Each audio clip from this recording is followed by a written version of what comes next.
Hi, I'm your host Vasco Duarte. Welcome to the Scrum Master Toolbox podcast, where we share tips and tricks from Scrum Masters around the world. Every day, we bring you inspiring answers to important questions that all Scrum Masters face day after day. Hello everybody, welcome to our Success Thursday, this week with Dahm Hongchai. Hi Dahm, welcome back. Hello, how are you? I'm very good, thank you for asking. So on Thursdays, we focus on success, and we start with one of the tools we use in order to reach our success as Scrum Masters, of course, which is the retrospective. So let's dive into that for a moment. Dahm, share with us, what's your favorite retrospective format and why? I still like continuous start. I like that because this encourages people to talk, to open up their mouth to talk to each other. Yeah, if I just open a topic like, okay, we are going to do sprint retrospective. Please speak out. What are you feeling? And people will be quiet. And here in Thailand, people don't dare to speak frankly about what is happening.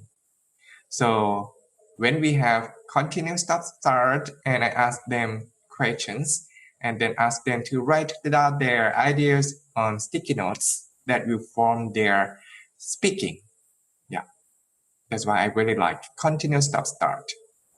Yeah, absolutely. It's also a very simple format that focuses on action, right? Like one of the things I like about that format, it really talks about what we do every day in the sprint. Like what are the things we continue to do? What are the things we stop doing? What are the things we would like to start doing? And because it focuses so much on action, it actually helps us to discuss a lot more how we see the process and also how we would like to see the process in the future.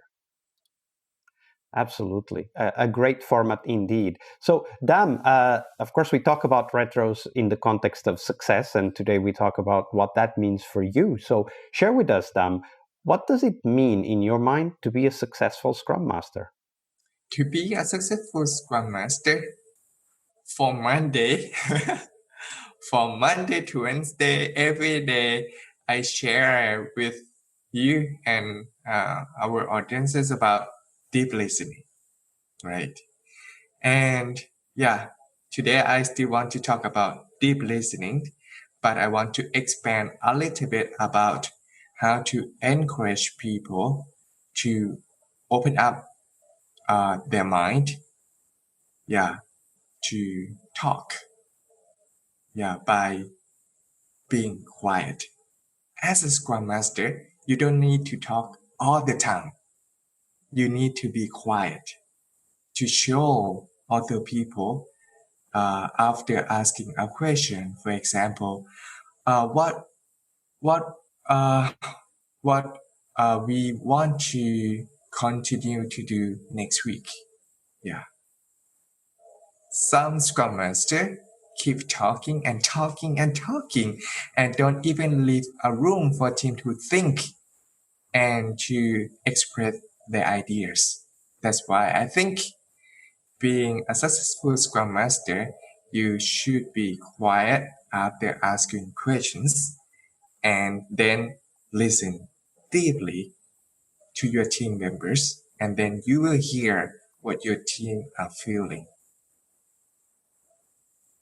So, when you do ask the questions and when you hear what the team is feeling, what are you looking for? What are the things that tell you that your team is reaching the success they want, and therefore also you as a Scrum Master are reaching the success you want? What are the things you look for when you open that conversation and then you know, as you said, you start listening to what they're saying?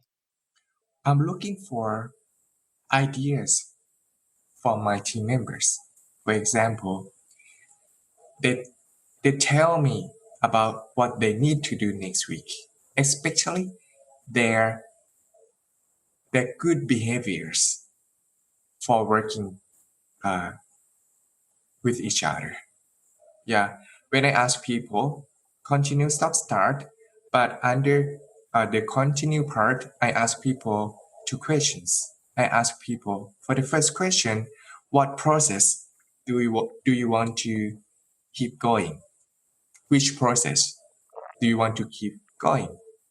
It's easy to talk about process. And then I ask for the second question under the continue concept, which behavior do you want to continue to work together?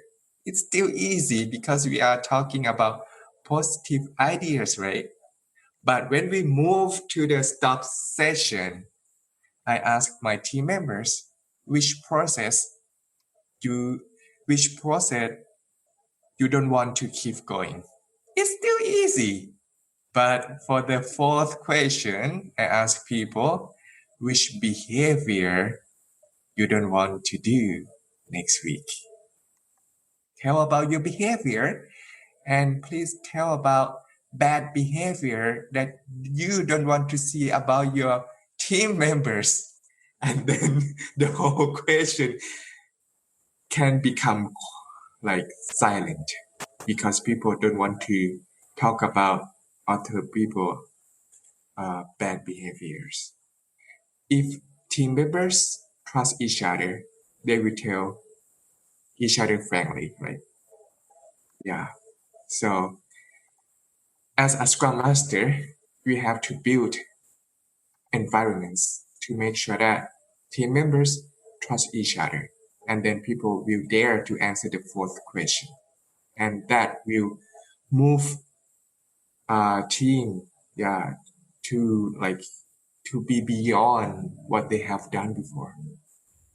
I think that's a great definition of success, right? Like team members trust each other enough to talk about the difficult things, like which behaviors they want others to stop, and of course, which behaviors they want themselves to stop. I think that's a very important aspect. And I see why you wanted to focus on deep listening, because without that, it's impossible to get the team to that kind of position. Yeah, it's hard to talk about sensitive issues because when someone starts talking about this and another person doesn't listen deeply enough, that person could imply like great suggestion to be bad things. Yeah, absolutely. And I'll leave that silence there for our listeners to think about this episode. Great episode. Thank you, Dahm. You're welcome. Part of a successful Scrum Master job is to help the product owner. Tomorrow we explore that critical role in Scrum, the product owner role. Tune in to learn about product owner anti-patterns, what you can do to help the product owner, and a real-life example of what a great product owner is and what made it so. Tomorrow on our Friday Product Owner episode. See you tomorrow. We really hope you liked our show. And if you did, why not rate this podcast on Stitcher or iTunes? Share this podcast and let other Scrum Masters know about this valuable resource for their work. Remember that sharing is caring.